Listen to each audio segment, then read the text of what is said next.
Ate, Hmm. inad ako ng mama na Ate Leko. Ba't mo inad? Kasi di ba binlock ka? Kaya inad ko. Ako, blinak? Hindi. Oo, binlock ka. Nakikita ko pa nga yung profile niya eh. Naad ko pa nga. Nag-chat pa nga siya ngayon, no? Anong sabi? Hello, Jillian. Ikaw ba yung anak ni paring Paeng? Ang laki mo na. Uy, malamang hindi ikaw. Sabihin mo anak ka ni Martin tsaka ni Selma. Dali, sagutin mo. Ayoko sabihin yun. Kayo na kumausap. Inad ko lang naman po to para na binlock ka eh. Ayan, sigurado ko matutuwa si Laika. Sabihin mo na lang na kaibigan tayo ng ate Laika mo. Ikaw na nga, Andoy.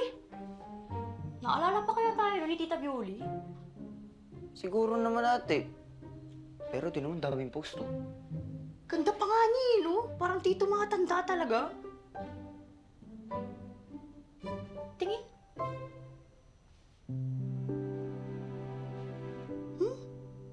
My family?